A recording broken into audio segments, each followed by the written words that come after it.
రాష్ట్రంలో సంచలనం సృష్టించిన టీడీపీ నేత వీరయ్య చౌదరి హత్య కేసులో కీలక విషయాలు బయటకొచ్చాయి. వీరయ్యను ప్రత్యర్థులు హత్య చేశారా లేక ఇసుక, లిక్కర్, రేషన్ మాఫియాలా? అసలు ఏం జరిగింది? గడిచిన 8 రోజుల్లో పోలీసుల విచారణ ఎలా జరిగింది? Pin to pin big TV special ground report చూద్దాం.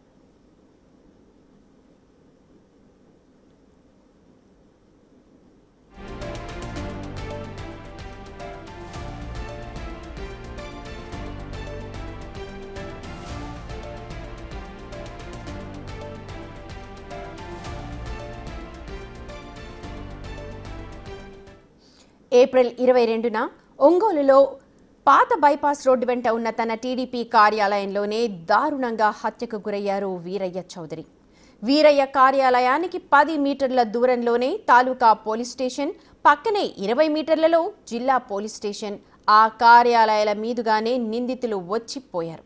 ఒక స్కూటీ, మరొక బైక్పై 4 నిందితులు బ్యాగ్లో ఆయుధాలు పెట్టుకుని నేరుగా వీరయ్య కార్యాలయంలోకి ప్రవేశించారు.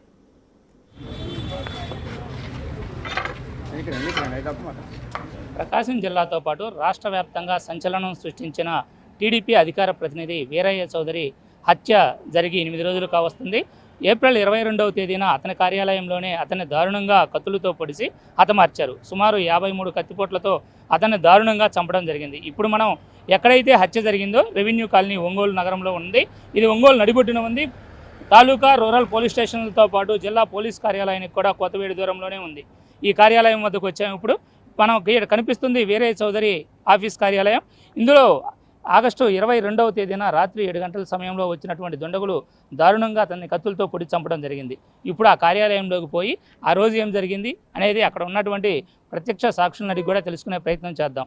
ఇప్పుడు మనం ఈ వీరయ్య చౌదరి మృతి చెందినటువంటి అతన్ని హత్య చేసినటువంటి ప్రాంతానికి వచ్చాం. ఇదే కార్యాలయంలో అతన్ని దారుణంగా కూడా కత్తులతో పొడి చంపడం జరిగింది. ఆ రోజు అతన్ని హతమార్చిన తర్వాత వాళ్ళు దుండగులు పరారైన తర్వాత వీరయ్య చౌదరిని ఇదే మెట్లు ద్వారా పైనుంచి కూడా కిందకు తీసుకువచ్చారు. ఇప్పటికీ కూడా ఈ మెట్ల పైన మనం ఇక్కడ రక్తం మరకలని గమనించవచ్చు. ఇప్పటికీ రక్తం మరకలు అలాగే కూడా ఉన్నాయి. అది హత్య జరిగి 8 రోజులు కావస్తున్నప్పటికీ కూడా ఆ రక్తం మరకలు అనేది ఆ మెట్ల పైన మనం ఇప్పుడు గమనించవచ్చు. 2వ స్టేర్లో వీరయ్య గారి కార్యాలయం ఉంది.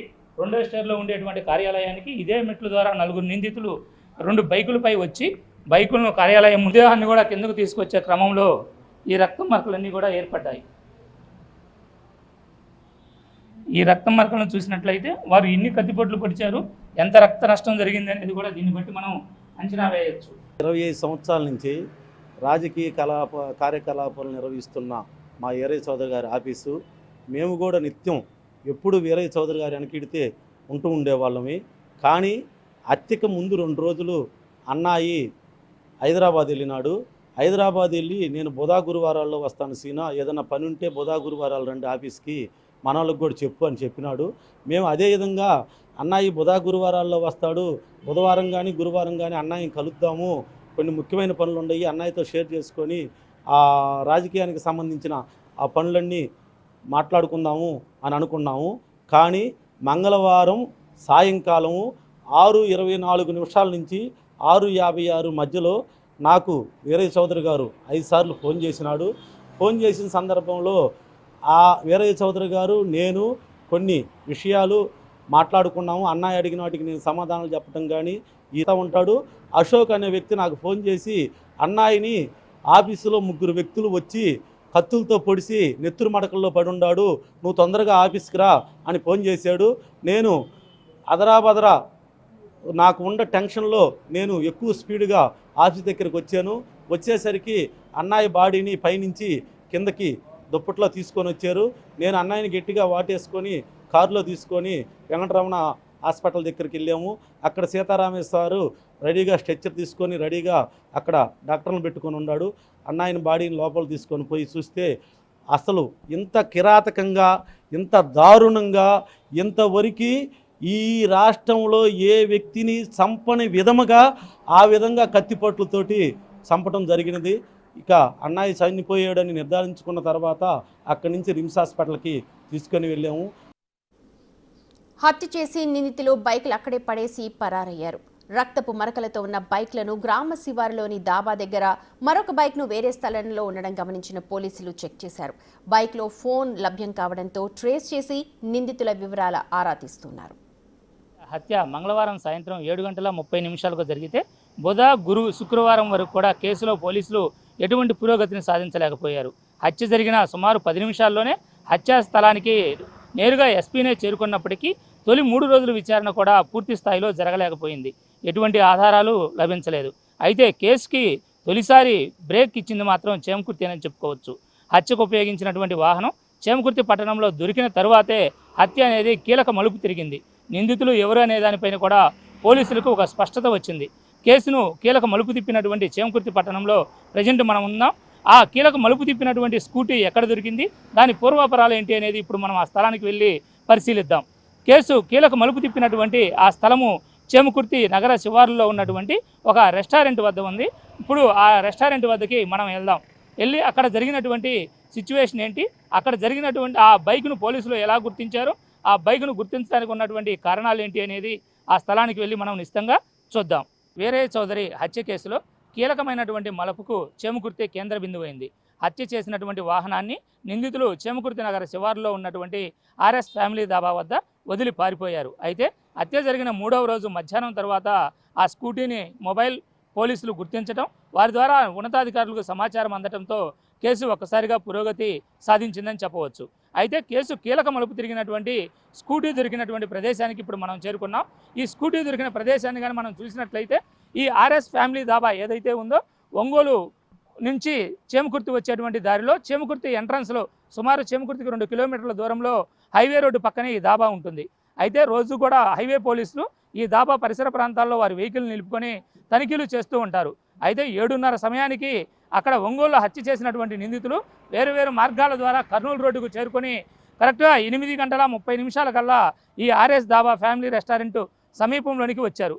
ఇక్కడికి వచ్చేసరికి పోలీసులు మొబైల్ వాహనాన్ని పెట్టుకొని తనిఖీలు నిర్వహించడంతో వారిని చూసి భయపడినటువంటి నిందితులు వెంటనే స్కూటీని ఇక్కడ ఈ కంచెకి మరియు ఈ బోర్డుకి మధ్యలో ఎవరూ చూడకుండా ఈ ప్రాంతంలో స్టాండ్ వేసి వదిలివేశారు. ఇక్కడ వదిలివేసినటువంటి స్కూటీని అక్కడే వదిలేసి నిందితులు గవ్వ పక్కనే ఉన్నటువంటి హైవే మీదకి పరిగెత్తుకుంటూ వచ్చి అప్పుడే ఒంగోలు నుంచి కర్ణగిరికి వెళ్తున్నటువంటి ఒక ఆర్టీసీ బస్సులో వారు ఎక్కి ఇక్కడి నుంచి వెళ్ళిపోయినట్లుగా కూడా ఇక్కడున్న సీసీ ఫుటేజ్ల ద్వారా పోలీసులు గుర్తించారు.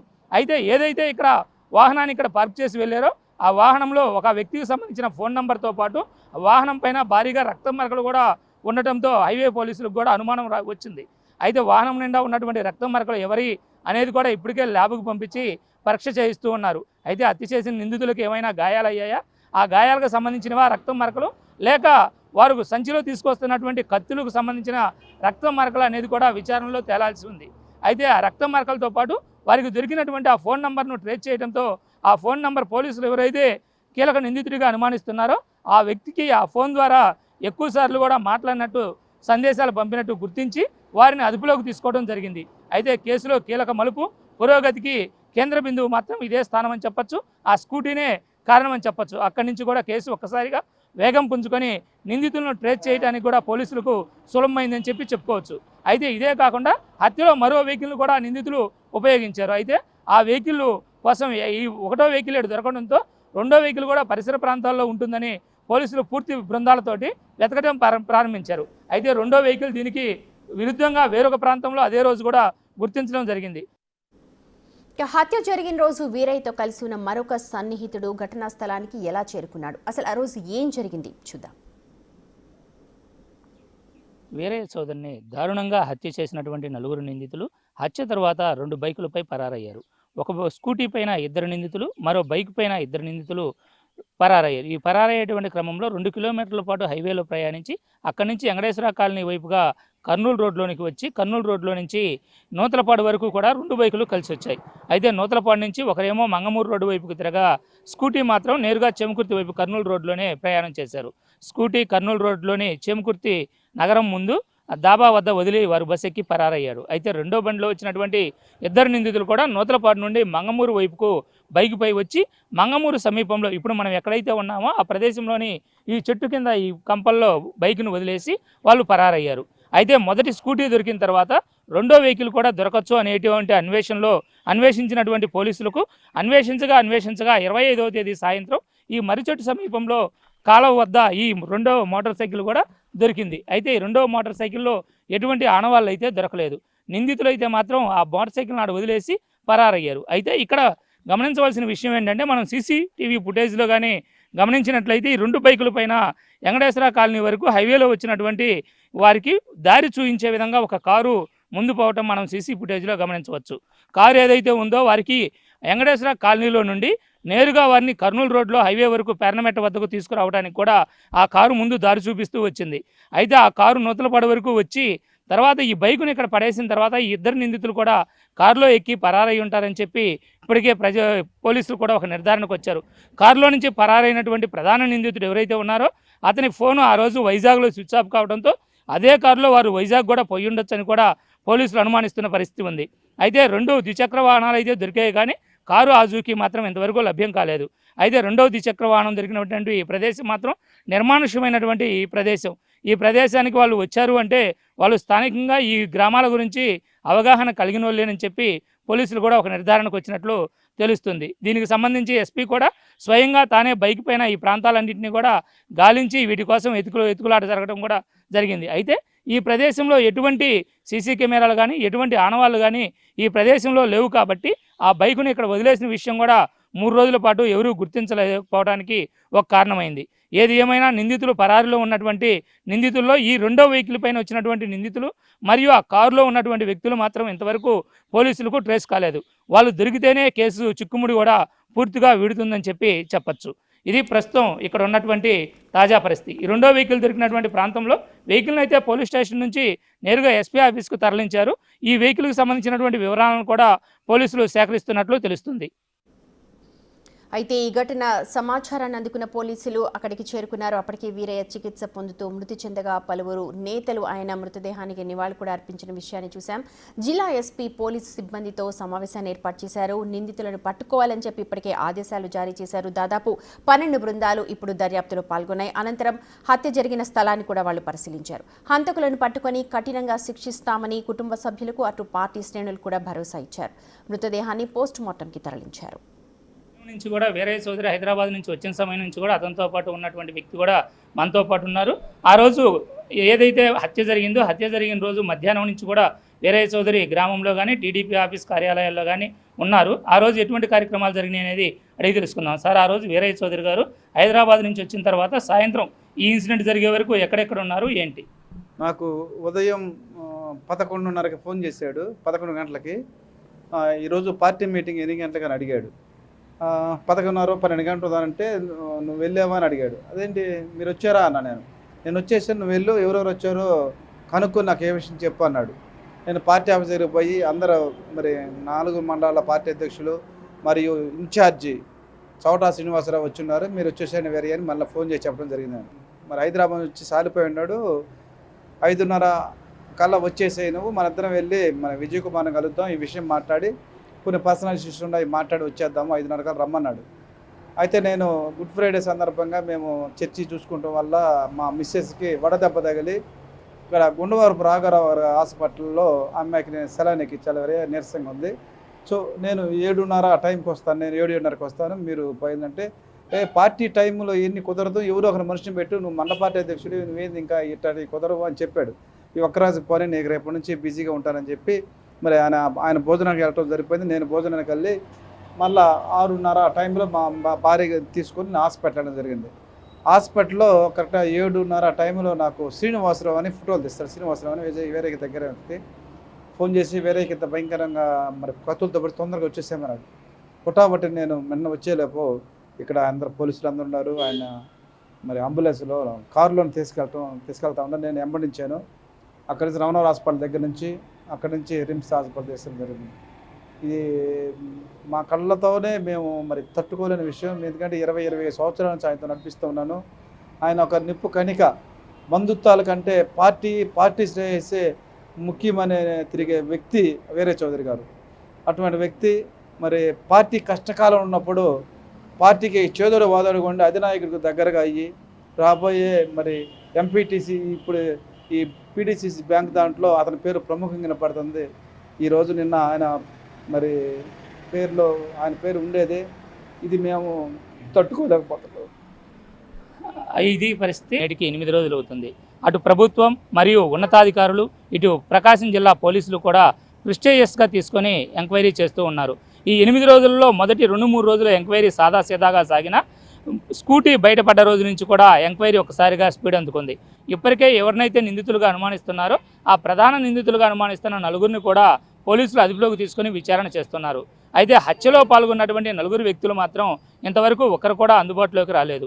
హత్య చేసిన అనంతరం వారు మోటార్ సైకిళ్లపై కారు ద్వారా వారు పారిపోవడం కూడా సీసీ ఫుటేజీల్లో కనపడుతున్నప్పటికీ ఆ బైకులను కానీ ఆ కారును కానీ ఇప్పటికి కూడా ట్రేస్ చేయలేని పరిస్థితి. బైకులను అయితే రెండింటిని పట్టుకోగలిగారు, కానీ ఆ బైకులపై ప్రయాణించినటువంటి వ్యక్తులను మాత్రం నేటికి కూడా పోలీసులు అదుపులోకి తీసుకోలేకపోయారు. హత్యకు ప్రధాన కారణంగా భావిస్తున్నటువంటి చేపల చెరువులు, ఇటు రేషన్ మరియు శాండ్ మాఫియాల గురించి ప్రత్యేకంగా మాట్లాడుతున్నప్పటికీ దీనికి ప్రధానమైనటువంటి విషయం అదేనా లేక మరేదైనా ఉందా అనేటువంటి కోణంలో కూడా ప్రతి అంశాన్ని కూడా క్షుణ్ణంగా పోలీసు అధికారులు పర్యవేక్షిస్తున్నారు. ఇప్పటికే ప్రభుత్వ ఉన్నతాధికారులు కూడా ప్రతిరోజు ఈ అంశంపై ఆరా తీస్తూ ఉండటంతో ప్రతి విషయాన్ని క్షుణ్ణంగా పరిశీలించడమే కాకుండా త్వరితగతిన కేసును పూర్తి చేసేందుకు కూడా పోలీసులు పావులు కదుపుతూ ఉన్నారు. ఎవరైతే నిందితులు ఉన్నారో వారు సుమారుగా 3 నెలల పాటు ఈ హత్యకు సంబంధించి పథకాన్ని రచించి ఆ పథకాన్ని పక్కాగా ఇంప్లిమెంట్ చేసినట్లుగా తెలుస్తూ ఉంది. ఈ పథక రచనలో వెనకున్న సూత్రధారులు ఎవరు, ముందున్న పాత్రధారులు ఎవరు, సూత్రధారులు కొంతమంది ఇప్పటికే బయటకు వచ్చినప్పటికీ ఇంకా వీరి వెనక ఎవరైనా ఉన్నారా, వీరికి ఆర్థిక మూలాలు అందించిన వారు ఎవరు అనేటువంటి అంశాన్ని కూడా పోలీసులు ప్రత్యేకంగా దర్యాప్తు చేస్తున్నారు. నేరుగా మర్డర్లో పాల్గొన్నటువంటి వ్యక్తులైతే ఇప్పటి వరకు పోలీసులు ట్రేస్ చేయలేకపోయారు. వారి కోసం ప్రత్యేక బృందాలు అటు హైదరాబాదు, వైజాగ్తో పాటుగా నెల్లూరు మరియు ప్రధాన నగరాల్లో గాలింపు చర్యలు చేపడుతూనే ఉన్నారు. వారిని ఏ క్షణమైనా తీసుకువచ్చేటువంటి అవకాశం ఉన్నట్లుగా తెలుస్తుంది. మనకు అందుతున్నటువంటి తాజా సమాచారాన్ని బట్టి వీరయ్య చౌదరి కేసుకు సంబంధించి 80% కేసును కూడా ప్రకాశం జిల్లా పోలీసులు సక్సెస్ఫుల్గా పూర్తి చేసినట్లు తెలుస్తుంది. మరో 20% కూడా త్వరలోనే పూర్తి చేసి కేసును కూడా సక్సెస్ఫుల్గా చేస్తారని చెప్పి తెలుస్తూ ఉంది. బాధితులు చెప్తున్న ప్రకారం కూడా వారు ఇప్పటికే తమ గొప్ప నాయకుడిని కోల్పోయామని, తమ పార్టీకే కాక తమ గ్రామానికి కూడా భారీ ఇబ్బంది కలిగిందని గ్రామస్తులు చెప్తున్నారు. మరోవైపు పార్టీ నేతలేమో పార్టీకి నష్టం జరిగిందంటున్నారు. ఈ జరిగిన నష్టం ఏదైనప్పటికీ అతనికి జరగాల్సినటువంటి న్యాయాన్ని ఎంత మేరకు జరిపిస్తారు అనేటువంటి అంశాన్ని కూడా ఎదురు చూస్తున్నట్లుగా వారు మనకు చెప్తూ ఉన్నారు. అయితే ప్రిస్టేజియస్గా కేసును తీసుకున్న ఎస్పీ నేరుగా తానే రంగంలోకి దిగి కేసును ఛేదిస్తూ ఉన్నారు. ఇప్పటికే సక్సెస్ఫుల్గా 80% కేసును అయితే ఛేదించారు. మరో 20% కూడా త్వరలోనే ఛేదించి పూర్తి వివరాలను కూడా ప్రజల ముందుకు తీసుకువచ్చేందుకు నిరంతరం శ్రమిస్తూ ఉన్నారు. ప్రస్తుతం వీరయ్య చౌదరి హత్యకు సంబంధించినటువంటి తాజా సమాచారం ఇది. మరిన్ని వివరాలతో మళ్ళీ కలుద్దాం. Over to studio.